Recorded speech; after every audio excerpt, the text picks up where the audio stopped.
As if De Angelis is struggling a little bit to protect that lead, and we may be in for a close run-in for second place by the end of the race. Lap 48, and the gap now, this is the only real excitement in the race, is down to 4.4 seconds between Elio De Angelis in second place on his 48th lap and Keke Rosberg in third position. And the really exciting thing is that it seems pretty clear that the World Championship is going to go right down to the last race at Caesars Palace in Las Vegas before it is decided, because if Keke Rosberg can get ahead of Elio De Angelis, it would give him another 2 World Championship points, and you can see how close to it he is now. That would give him 33 points, and he would then only be 1 point behind Prost, who would be effectively, I think, leading the World Championship, because it must be impossible for Pironi to come back. Now, Tambay is up into 6th position behind this lot, and on lap 48, the race order is Alain Prost leading by 30 seconds. Elio De Angelis less than 4 seconds almost now, ahead of Keke Rosberg, who is third. Jacques Lafitte is fourth. Niki Lauda is in 5th position.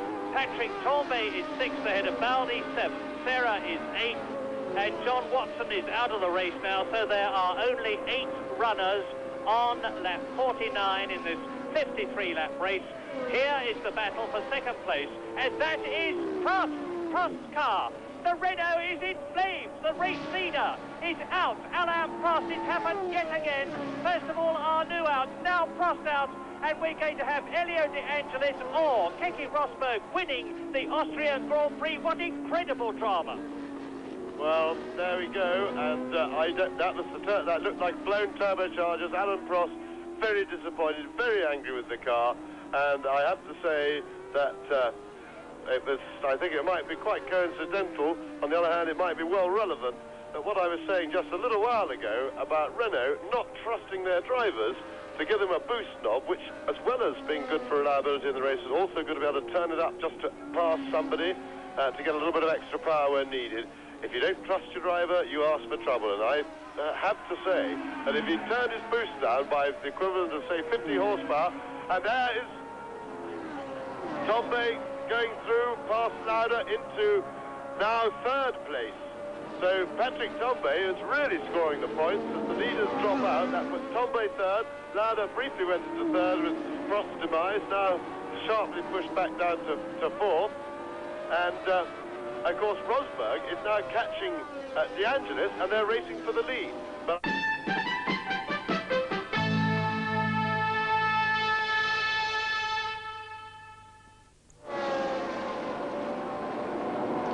welcome back to the Austrian Grand Prix, and what a turnabout we're seeing now. It looks like we're going to see the first win for a Lotus since the 1978 season. I can see that Keke Rosberg has really got the bit between his teeth, and he's trying very, very hard indeed to catch De Angelis. There is only 1 or 2 laps left. I don't think he can do it, but I certainly think it'll be worthwhile watching him try to do. We return you back to the circuit to Murray Walker and James Hunt.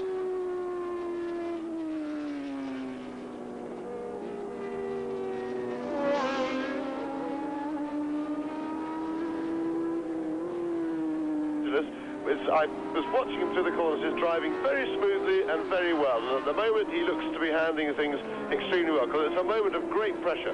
In sight of the checkered flag of your first Grand Prix, with the most unfortunate sight of somebody breathing down your neck right behind in your mirrors, makes the whole thing rather, sort of takes the icing off the cake. Out of the Bosch curve. They are now on lap 51 in this 53-lap race, and what a grandstand finish it's going to be for the Austrian Grand Prix. There is the fiercely charging Keke Rosberg, who was bitterly disappointed when he took pole position in the British Grand Prix to have his engine die on him on the warm-up lap. He started from the back of the grid. He was confidently expecting to win the British Grand Prix, but that victory was denied him, and it could be that he's going to come good here. It could be, but only if he can catch and get past Elio De Angelis. They're coming up now to complete lap 51.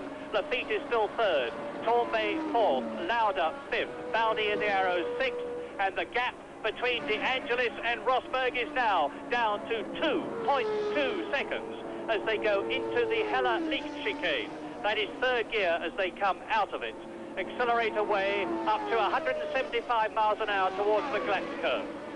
Well, De Angelis has got enough to keep his lead to stay in front. That he's proved. His big problem is to stay cool, because if he starts to get flustered, he runs the risk of making a mistake and/or driving messily, and that will take speed off, because when he drives smoothly and coolly, as he has been doing on some laps, he's got a bit ragged on others.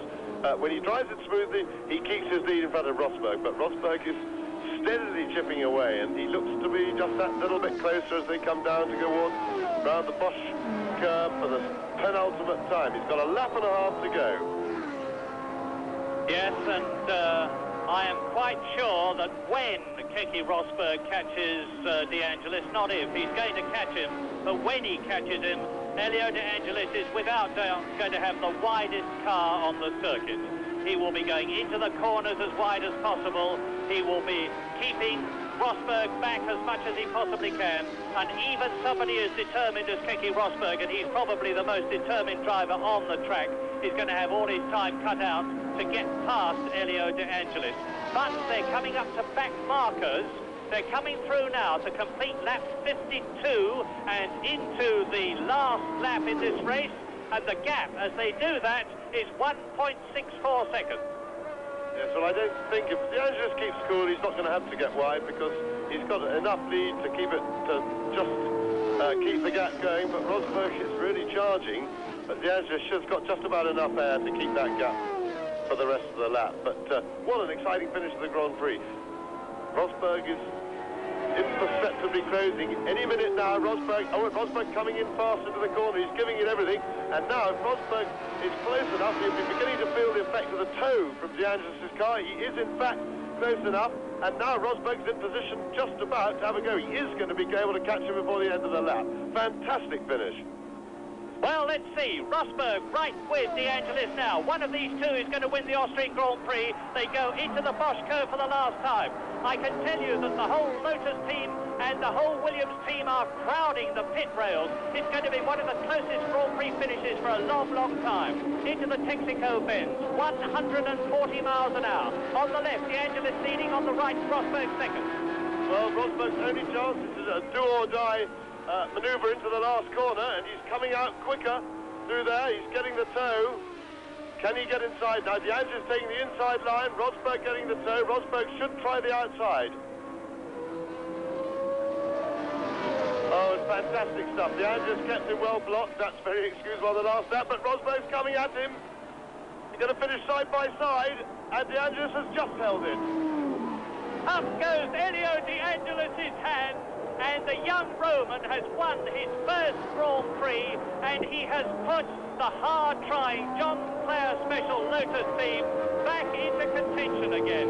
And this is marvellous news for them. They've given us the news yesterday that next year they will be using Renault engines, although maybe after the troubles that we've seen today and in the previous Grand Prix, they need to make sure they've got a reliable one. But Elio De Angelis, as Jacques Lafitte finishes in third position, is justifiably beside himself with joy.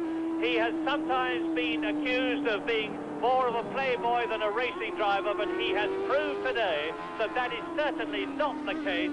There is Niki Lauda, who is coming through in fifth position, and that is Tornby finishing fourth, and behind Lauda will be Mauro Baldi.